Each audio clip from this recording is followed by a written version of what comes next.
잘 오셨습니다. 오늘 우리가 읽은 이 로마서 이 부분은 진짜 로마서의 이제 끝 부분입니다.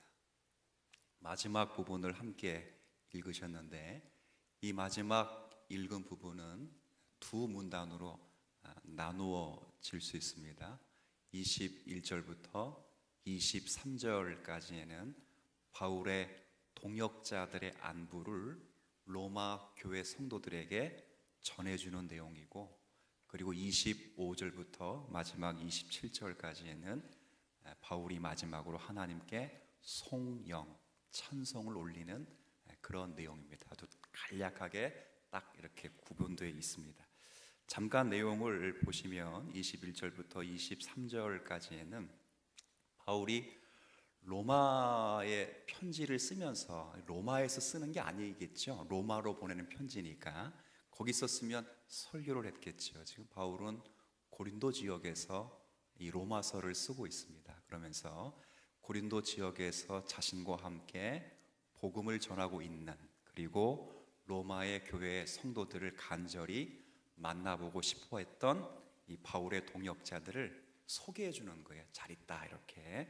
거기 21절에 보면 디모데 이름, 아주 익숙한 이름이 나오죠. 디모데 전후서를 앞으로 받게 될 믿음의 동역자이며 믿음으로 낳은 아들이자 에베소 교회의 담임 목사님이 되실 디모데가 여기 그 당시는 같이 전도 여행을 다녔고, 또 그의 친척들이 여기에 소개되어 있습니다. 22절에는 이 편지, 그러니까 바울의 편지를 기록하고 있는 더디오라는 사람도 여기 언급되어 있습니다. 그러니까 지금 바울이 편지를 본인이 쓰는 게 아니에요. 지금 이제 예를 들면 지금 시대에는 설교를 하면 그 설교가 녹취가 되잖아요. 녹취가 되면 다른 분들이 이렇게 타이핑을 해서 책으로 내든 이렇게 설교화하지만, 그 당시는 녹취할 수 없어서 대필가라는 분들이 있었습니다. 대필가는 진짜 속사야. 쓰면 굉장히 빨리 받아 적어내는 분이에요.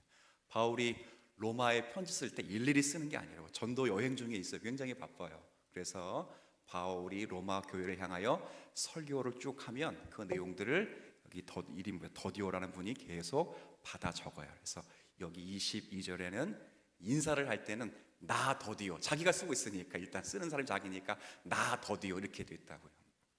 1인칭으로 그렇게 표현해 두고 있어요. 23절에는 가이오라는 분이 소개되는데 고린도 지역에서 바울에게 집을 빌려준 사람이에요. 거처하면서 복음 사역을 전할 수 있도록 할 수 있도록 집을 빌려줬던 가이오와, 그리고 23절 후반에는 그 지역의 재무관이었던, 직급이 좀 높았던 여기 에라스도를 함께 소개함으로써 이런 자신과 함께 동역했던 이런 분들을 보면서 다양한 사회적 배경과 그리고 계급을 함께 부르신 하나님의 어떤 특별하신 은혜를 함께 또 확인할 수 있습니다.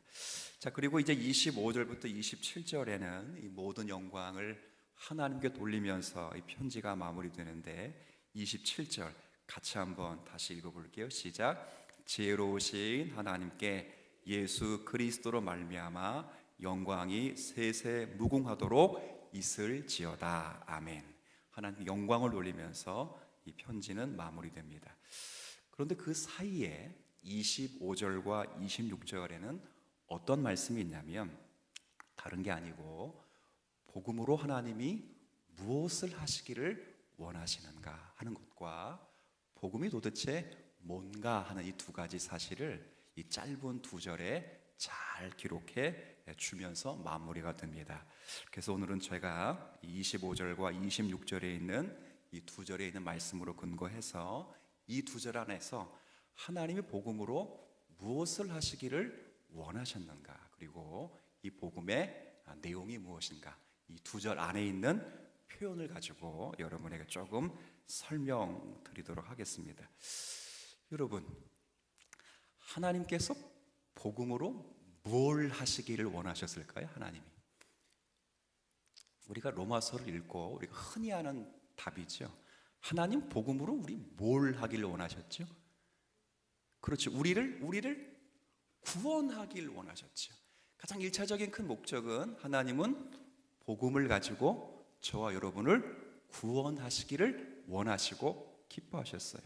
우리가 로마서 1장에 있는 이 말씀처럼 이름 내가 복음을 부끄러워하지 아니하노니 이 복음은 모든 믿는 자에게 구원을 주시는 하나님의 능력이 됩니다. 그러니까 모든 사람에게 뭘 주신다고요?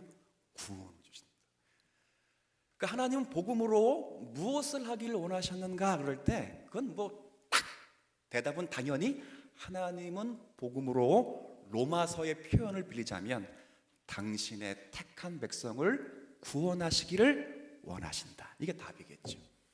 그런데 편지 마무리에는 그렇게 마무리하고 있지 않고 당연한 것이야. 당연한 것.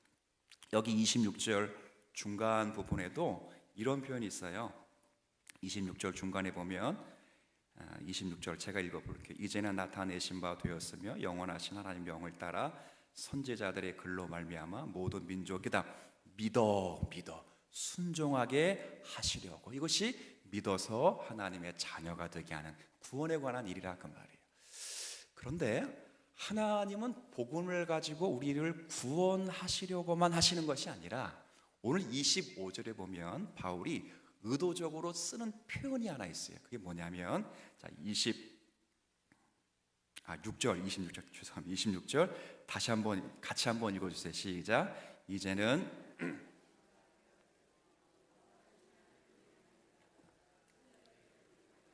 모든 민족이 믿어 순종하게 하시려고 알게 하신 바 그 신비의 계시를 따라 된 것이니 이 복음으로 너희를 능히 견고하여. 그렇죠.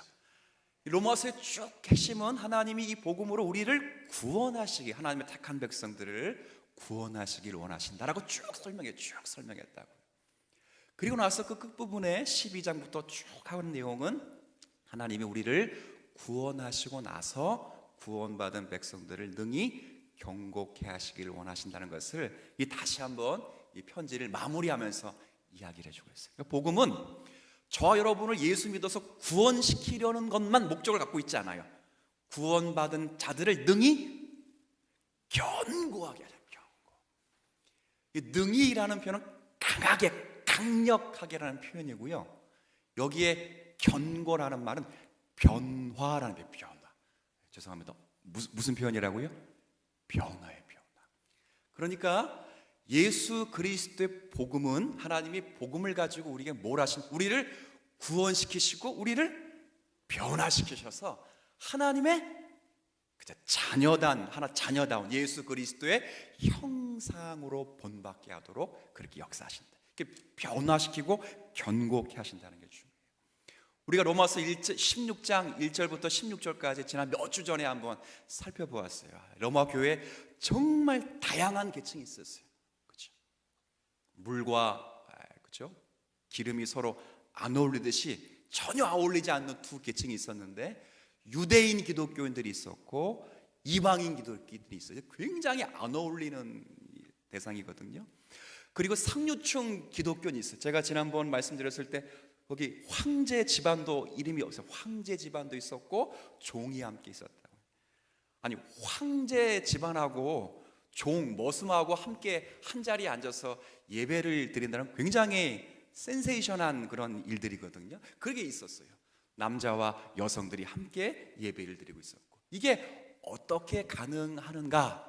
그럴 때 우리 1절부터 16절 가운데 가장 많이 언급되는 단어가 있어서 그게 뭐냐면 그리스도 그렇죠. 기억하시네. 그리스도 안에서 그분 안에서 반복돼요. 그러니까 예수 그리스도를 믿어 구원을 얻을 뿐 아니라 예수 그리스도를 믿어 그 예수 그리스도의 복음으로 하나님 우리에게 원하시는 것은 변화를 받아 능히 하나님의 자녀로 견고히 서도록 주님은 원하신다. 누가 원하신다고요? 하나님이 원하신다. 무엇을 가지고? 복음을 가지고 그렇게 원하신다. 성경은 그렇게 우리에게 말씀을 하십니다. 그것이 은혜의 복음이 우리에게 하는 큰 역할이에요. 우리를 구원시킬 뿐만 아니라 구원받은 백성들을 능히 변화시켜 견고한 주의 자녀 되게 하신다. 이게 복음의 큰 능력이에요. 근데 그렇게 변화시키고 경고시키실 때 그냥 이렇게 막 구부러뜨려서 이렇게 집어넣는 게 아니에요. 그 쇳덩어리를, 이미 완성된 쇳덩어리를 어느 조각으로 만들려고 그러면 그냥 쑤셔 집어넣는다고 만들어지는 게 아니죠. 일단 그 쇠를 어떻게 하면 되겠어요? 그렇죠. 자, 용광로에 집어넣어서 녹여서 주물을 짜서 그 틀에 부어야죠. 그러니까 은혜의 복음은 그렇게 한다는 거예요. 막 강압적으로 우리를 그렇게 바꾸는 것이 아니라 은혜의 빛으로 쫙 쪼여서 우리가 하나님의 말씀 가운데 우리 인격을 내어드려서 하나님을 닮아가도록, 하나님 앞에 서도록 그렇게 변화를 시켜요. 여러분, 아무리 센 바람이 불어도요 외투를 벗기지 못해요. 외투를 벗기려면 따뜻한 바람이 지속적으로 쓰여야 돼요. 은혜의 복음이 그런 역할을 한다, 그렇게 성경은 말합니다. 제가 성경에 두 가지 예를 들으면 조금 그 예가 좀 적절할 것 같아서 두 가지 예를 드는데, 하나는 고린도서의 예를 한번 들으면 참 좋겠어요. 바울이 이제 복음을 이제 증거하면서 이 마게도니아 지역 근처에서 성도들에게 가난한 성도들을 향해서 헌금을 하라 이 부탁을 해요. 근데 그렇게 부탁을 하면서 절대 네 가지를 하지 않습니다. 네 가지를 뭘 안 하냐면, 첫 번째는 절대 강요하지 않습니다. 무슨 말이냐면, 내가 사도니까 내 말 들어, 이렇게 말하지 않아요. 그죠? 이제 이렇게 말하는 것이 이 시대 보편적인 습성이, 그죠? 내가 목사인데, 그죠? 내가 장로인데, 내가 장인데, 이게 보편적인 습성이란 말이에요. 근데 바울은 절대 그러지 않아요. 내가 사도니까 내 말 들어, 이렇게 말하지 않아요. 두 번째는 의지를 강압시키지도 않아요. 그러니까 협박하지 않아요. 그러니까 너 가난한 성도들이 힘든데 안 도와주면 재산 다 뺏어가는 줄, 하나님이 다 없앨 줄, 이렇게 협박하지 않아요. 마치 목사님들이 불순종하면 하나님이 치실 거야, 뭐 이런 식으로 협박하지, 그렇게 몰아가지 않아요. 두 번째, 그렇게 하지 않아요. 세 번째는 비교하지도 않아요. 제가 그 서울에서 사역할 때 그 사역했던 곳이 잠원동이에요. 잠원, 누에고치가 많다 해서 잠원동인데, 괜찮게 살아, 괜찮게. 이제 담임 목사님이 설교할 때마다 가끔, 그러니까 성도들이 제일 싫어하는 거예요. 그래서 저는 이제 나중에 그런 거 하면 안 되겠다 싶어서 안 하는데, 뭐라고 하냐면, 여러분, 대한민국은 전 세계에서 가장 잘 살고, 그리고 전 세계 대한민국 가운데 가장 잘 사는 곳이 서울이고, 서울 가운데 가장 잘 사는 곳이 어디에 또 강남이고, 강남 가운데서도 진짜 알부자들이 뭐 많지만, 이 동네 여러분들이 더 열심히 내시고 더 헌금 내, 뭐 이렇게 한다고 그러면 이제 성도들이, 나도 어려운데 씨, 그런다고. 난 뭐 근심 없나? 여기 뭐 살고 싶어 사나? 그러니까 살고 싶지 않아도 살 수밖에 없는 상황이 있는 분들이 있더라고요. 보니까 진짜 저는 깜짝 놀랐어요. 잠원동인데 어디 갈 데 없어서 사는 사람도 있어요. 신기하대요. 그런 분들이 그 들으면서 뭐 그렇게 불만이. 지금 바울이 그런 식으로 비교하지 않는다고요. 너희들이 가난한 사람보다 얼마나 잘 사는데 너희들은 큰 혜택 받은 줄 알아라고. 그러니까 평등케 하는 원리 일단 내놔라, 이렇게 말하지도 않아요. 네 번째는 감성팔이 하지 않아요. 불쌍한 사람 뭐 영화 보여주면서 막 이렇게 보여주면서, 영상물 보여주면서 눈물 쫙 흘리게 하고 돈 싹 걷는, 그렇게 하지도 않아요. 왜 갑자기 여러분 웃어요? 목사님들이 많이 그렇게 했어요? 그건 아니잖아요. 그렇게 하지도 않아요. 사도로 해서 강요하지도 않고 협박하지도 않아요. 비교하지도 않고, 그리고 감성을 팔지도 않아요. 어떻게 했을까요? 그렇죠. 답은 자원이에요. 근데 이제 그렇게 하기까지 어떻게 했을까요? 예. 말씀 딱 하나 언급해서 하나. 제가 읽어드릴게요. 그 구절을 제가 읽겠습니다. 고린도후서 8장 9절인데 제가 읽어드릴게요. 우리 주 예수 그리스도의 은혜를 너희가 알거니와 부요하신 이로써 너희를 위하여 가난하게 되심은 그의 가난함으로 말미암아 너희를 부요하게 하려 하심이라. 뭐라고 말하냐면, 너희들이 그 은혜를 알지 않느냐. 예수님이 얼마나 부유하셨느냐. 근데 그 부유하신 분이 너희를 위하여 가난하게 되었을 때 너희들이 구원받고 변화받지 않았느냐? 너희들이 가난해진 것, 그렇게 되면 누군가가 구원을 받고 변화를 받을 것을 너희들이 잘 알지 않느냐? 자, 물어볼게요. 헌금 많이 했을까요? 적게 했을까요? 여러분 같으면 그래도 안 할 것 같은데. 그래서 성경에 보면요, 힘에 격도록 했다고. 그렇죠? 차고 넘치도록 했어요. 그 은혜를 아노니. 그렇게 변화가 된 거예요. 구원을 받고 나서 구원받은 자로서 그 은혜가 너무 귀해서 나 같은 가난한 자를 위해서 그 하늘 보좌 영광을 버리시고 낮고 천한 자리에 오셔서 벌레만도 못한, 벌레는 그래도 피조물로서 자기의 소명이라도 감당하지요. 가을이 되면 낙엽이 떨어지면서도 이 땅에 끝이 있다는 것을 보여주시고, 추수할 수확물들은 열매를 내면서 이 땅에 언젠가는 추수의 때가 온다는 걸 다 가르쳐 준다고요. 땅에 씨앗이면서 열매, 그 잎이 나오고 싹이 피고 열매를 내면서 이 땅에 부활의 이치가 있다는 것들을 다 자연들은 다 보여줘요. 하늘이, 궁창이 여러 언어들로 다 말해요. 근데 유독 인간은 그렇게 안 하잖아요. 도덕적 피조물이라 안 하잖아요. 벌레만도 못한 인간을 위하여, 그들을 위하여 예수 그리스도가 정말 가난하게 되어서 그들이 구원받고 변화를 받은 것을 너희들이 알지 않느냐? 그 성도들이 그 은혜 속에서 굳건히 변화된 은혜 속에서 넘치도록 한 영이 있어요. 또 하나의 신뢰, 성경은 수없이 많은 신뢰가 있어요. 에베소서 말씀 한번 들어볼까요? 에베소 말씀 여러분들이 5장을 읽으면 5장은 이런 말씀이 있습니다. 술 취하지 말아라. 이는 방탕한 것이다. 오직 성령의 충만. 여러분들이 제 설교를 아마 몇 번 들었으면 성령의 충만이 뭔가는 어느 정도 아실 것 같아요. 성령의 충만이 뭔가. 여러분 이제 생각해 보세요. 그냥 제가 한 10초 동안 머뭇거릴 테니까 성령의 충만, 성령의 충만, 성령의 충만 뭘 것 같아요? 찾지 마세요.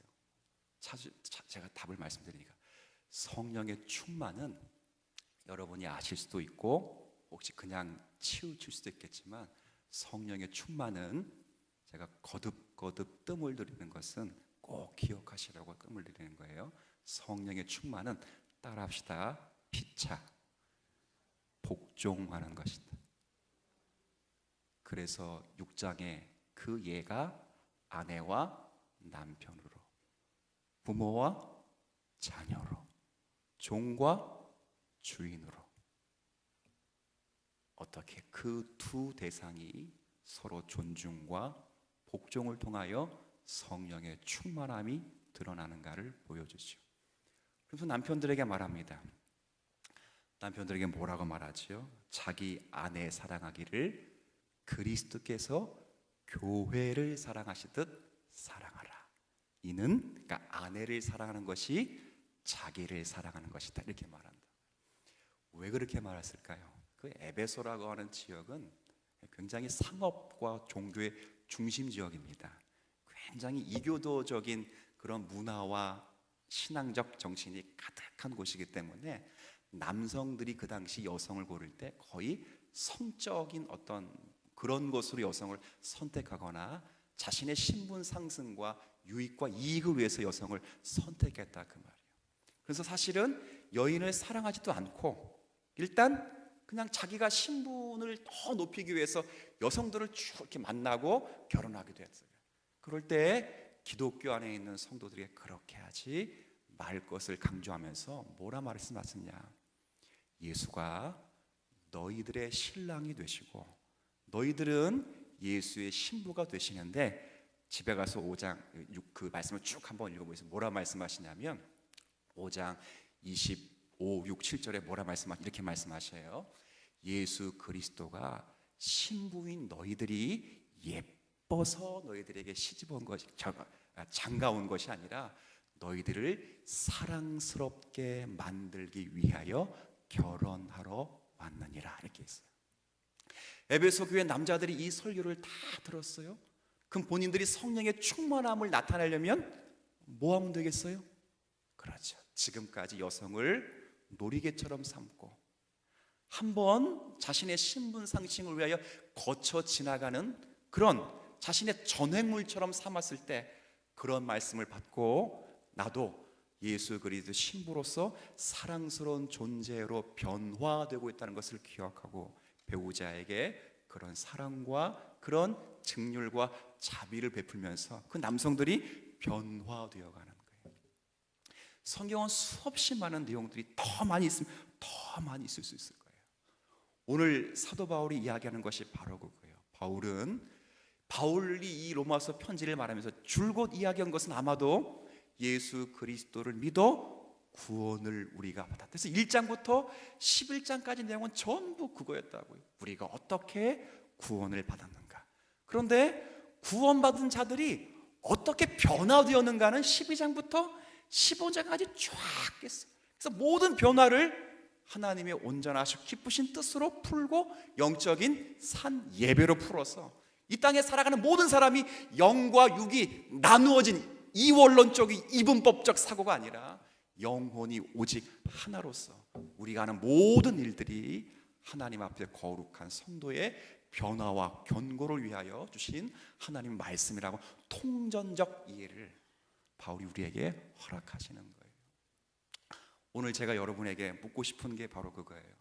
여러분 예수 그리스도를 하나님의 아들 우리의 주님으로 믿고 우리 모두는 다 하나님의 복음의 1차적 목표처럼 구원을 받은 성도가 되었죠.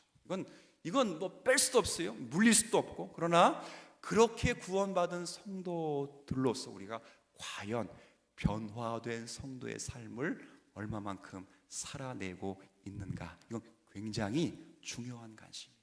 제가 이런 관심을 여러분에게 말씀드리는 것은 여러분의 신앙생활이 여기에 포커스를 맞추셔야 된다는 거예요.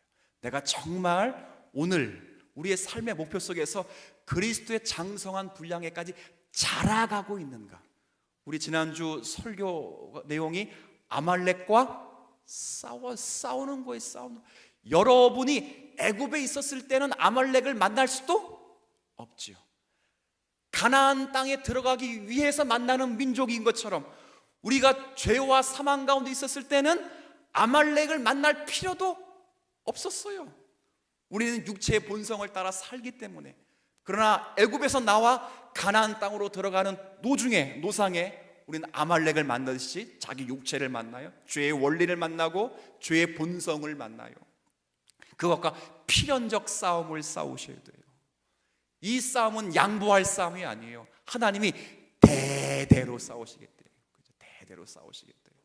오늘 말씀하신 것처럼 하나님이 이 복음으로 우리를 능히 그냥 경고케 하신다는 게 아니라 능히 아주 강력하게 우리를 그렇게 변화시켜 낼 것이다. 그렇게 말씀하고 있어요. 이게 우리 일이 아니고요. 그러니까 능히 견고하게 하실 것이다는 말은 우리의 하나님이 그렇게 하실 것이다 그 말이에요. 그러니 그 하실 일을 기대하며 하시는 일들에 민감하게 반응해서 우리가 정말 하나님이 거하실 만한 거룩한 성전으로 빚어져 가고 있는가 생각해 보셔야 돼요. 제가 지난 주일날 너무 과격한 표현을 쓰셔서 혹시 여러분들이 상처를 받을 수 있는 분도 있을 수 있어요. 좀 그런데 굉장히 설교 끝나고 나서 2층에 올라가서 회개기도도 했어요. 혹시 상처받는 분들이 있을까? 상처받으신 분 있으시면 용서해 주시고요. 제가 어떤 말에 상처를 받을까 고민했다가 이런 말, 여러분 봉사 많이 하고 할 수 있습니다. 전도 많이 할 수 있습니다. 그런데 전도 많이 하고 봉사 많이 해도 재수 없는 사람도 있습니다. 무슨 말씀 드리려고 했던 건지 여러분이 아마 가늠하실 수 있어요. 맞아요. 기도 많이 할 수 있어요. 전도 정말 많이 열심히 참여할 수 있어요. 교회 봉사 열심히 다 할 수 있어요. 근데 그렇게 하고도 보기만 하면 뭐 되는 사람이 있냐면, 그렇죠. 그런 사람이 있을 수 있어요. 진짜. 우리의 하나님의 구원의 역사가 우리를 구원시키려고만 하는 것이 아니라 온전히 능히 견고케 하셔서, 제가 늘 강조하잖아요. 신의 성품에 참여한 자, 즉 예수 그리스도로 만드시기를 원하신다고요. 그러니까 우리를 천국 보내시는 것으로 만족하는 것이 아니라 천국에 넉넉히 살아갈 만한 왕적 지휘권을 갖는 예수 그리스도 동일한 그 놀라운 복을 누릴 수 있는 자로 세워 가시도록 주님은 우리를 부르셨다면, 과연 우리가 이 세상에서 유념하며 살아가야 될 삶의 자리가 어딘가를 생각해 보셔야 돼요. 이게 제가 여러분에게 좀 더 말씀을 드리고 싶은 얘기도 많지만, 더 이야기하면 제가 또 올라가서 시험에 들지도 몰라요. 죄송해서. 제가 사실 요즘 어제부터 기분이 굉장히 다운돼 있어요. 어제 그저께부터. 아마 우리 교육자들은 다 알고 우리 아내도 다 알아요. 어디 화낼 데가 없었어요. 화낼 때. 그러니까 제가 화가 너무 나는데 화를 낼 데가 없더라고요. 야. 그래서 우리가 주님 들으세요 하고 이제. 근데 여러분 보면 별거 아니에요. 사람들하고도 관계도 아니에요. 제가 지금까지 공부하고 목회사역하고 설교 준비했던 모든 파일이요, 날아가 버렸어요. 그래서 막 얼마나 화가 나는지 바이러스가 먹은 것 같아요. 제가 그렇다고 뭐 야한 거 본 것도 아닌데 바이러스가 먹었다고, 컴퓨터에도 바이러스가 먹었는지 안 돼요. 그래서 막 배 목사님이 뭐 문정 강사님이 고쳐주는데 안 돼. 됐는데 어떤 건 나오고 어떤 건 안 나오고, 안 나오는 거 클릭하면 컴퓨터가 뚝 다운돼 또 그래요. 야, 그래서 백업도 제대로 안 해놓고 막. 그래서 야, 이게 너무. 근데 이제 곰곰이 생각했어. 화도 냈어요. 화도 아내한테 신경질 나가지고 오늘 고백하지 막 신발도 발로 뻥 걷어차고. 교육자 앞에서 안 그러죠. 여러분 앞에서도 안 그러. 나 혼자 있을 때만 막 옷도 막 집어 던지고 이제 그랬어요. 그러면서 오늘 예배 나오면서 그 회개기도 하면서 이랬어요. 야, 주님이 이런 걸 통해서도 나의 못난 모습과 나를 변화시키기를 혹시 원하시는 것 아닐까 하는 마음을 갖고 내려오니까 마음은 좀 자유스럽더라고요. 올라가면 또 후회할 거야. 이거 또 어떻게 찾지 마 그럴까 봐. 그래요. 하나님이 모든 것을 수단으로 동원해서 그렇게 우리를 빚어가실 수 있을 것 같아요. 여러분이 지금 조금 불편한 일들이 많죠. 아니요? 정말 인생 일대에 있어서 굉장히 험준한 고난의 길을 걸어가는 분도 있을 거예요. 그건 뭐로 설명할 수 없어요. 여러분 절대 답을 주지 마세요. 하나님도 답을 안 주시는데 누가 감히 그에게 답을 주십니까? 어떤 성구 미화도 되지 않아요. 세상이 오죽 답답했으면 세상 사람들은 뭐가 흘러야 된다 그래요. 그렇죠. 세상 사람들은 그냥 자연 앞에 초연한 거예요. 세상 사람들보다 더 못할 필요는 없어요. 우리는 인내하며 가요.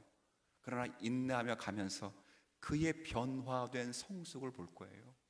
그리고 그 자리에 이 땅에 어느 누구도 위로할 수 없는 자들을 위로하시는 하나님의 위로하심과 그 위로를 보고 가난하게 되신 그 그리스도의 은혜가 본인 안에서 부요하게 되면 그 부요함으로 본인 또한 가난한 자라는 은혜의 의식을 펼쳐 누군가의 또 부요한 자로 그를 세워가시기를 주님은 또 원하실 거라고요.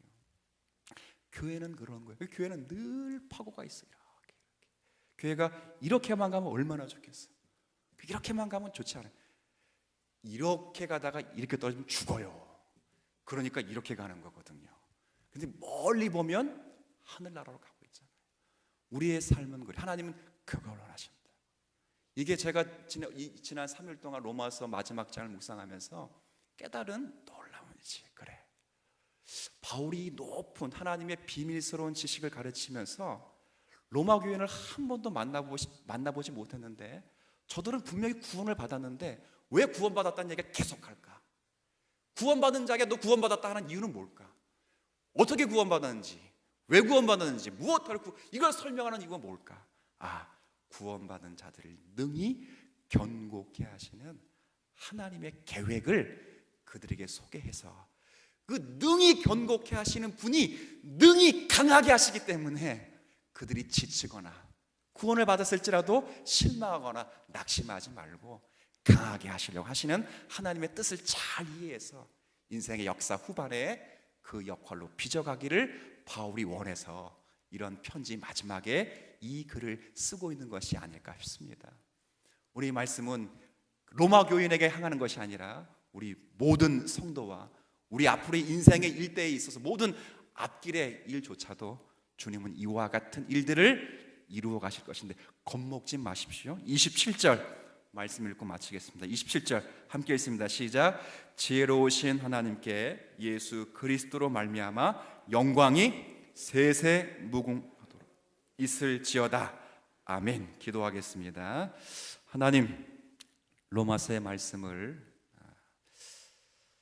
마무리하는 가운데 받은 구원의 은혜에 감사하는 또 중에 저들을 능히 경고케 하시는 하나님의 계획을 구원받은 자들에게 깨닫게 하셔서 저희들을 다시 한번 세우시길 원하신 하나님의 뜻과 그렇게 빚어지길 간절히 소원하는 바울의 넓고 큰 사랑의 모습을 우리가 보았습니다. 2000년이 지나 이 편지를 우리가 읽고 있지만 여전히 우리는 이 편지에 저촉받으며 이 말씀 따라 살아갈 성도의 사명을 누리고 있습니다. 하나님 우리를 구원하셨습니다.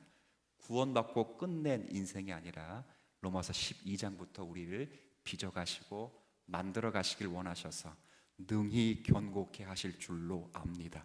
복음으로 우리 그렇게 세울 것이고 복음의 주체이신 하나님께서 복음의 내용이신 예수 그리스도로 우리를 그렇게 만들어 가실 것을 믿고 때론 답을 얻을 수 없는 자리에서 때로는 기쁨과 감사가 있는 자리에조차도 하나님이 우리를 세워 가신다는 것을 기억하고 변화된 성도로 그리스도를 닮아가는 그 일들에 기쁨으로 반응하며 사는 성도들이 되도록 은혜를 더하여 주옵소서.